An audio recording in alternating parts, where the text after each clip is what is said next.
So good afternoon. Thank you all for being here.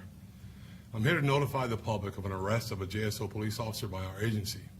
On Saturday evening, April 20th, 2024, Officer John Burr was arrested for one count of leaving the scene of a crash involving injury, which is a third-degree felony. As a matter of background, Burr was employed by JSO for 1 year and 8 months at the time of his arrest. His date of hire was August 22nd, 2022. Burr resigned from the agency upon his arrest, and he is no longer a JSO employee. Now that Burr has been criminally arrested, our partners at the State Attorney's Office will appropriately prosecute Burr for his law violation. This is currently an active criminal case, so there is limited information with which I can provide at this time. But the following is a summation of the facts which support Burr's arrest. At approximately 12 p.m. on April 20th, 2024, Burr was driving his marked patrol vehicle to his assigned substation to begin the shift. He was traveling eastbound on Argyle Forest Boulevard at Highlands Boulevard when he rear-ended a stopped vehicle. There was one person riding in that stopped vehicle.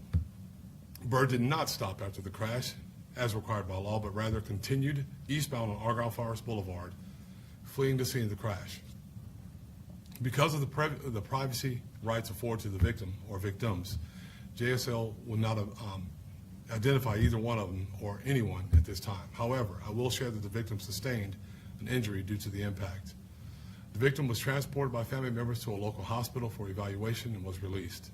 JSO's Integrity Unit, the unit which investigates potential criminal violations by JSO employees and public officials, immediately launched an investigation into Burr's violation of law.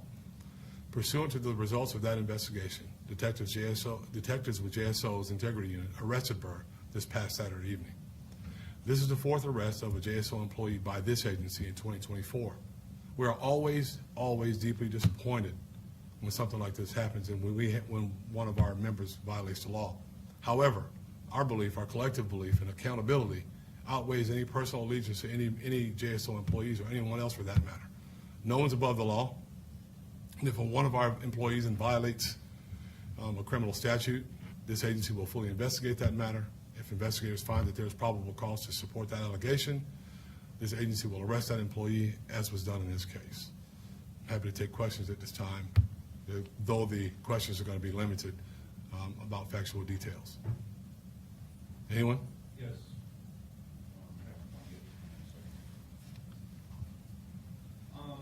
There were 8 last year and 12 in 2022, and so far this year it's the 7th that has been arrested. 4 that we've arrested. So there's more, but 4 that we've arrested. I can't quite give you the names. What do you have to say about the spike? Has there been the spike, and do you think it's a spike, and do you have a response? No, I have to say that if anyone violates the law, whether you're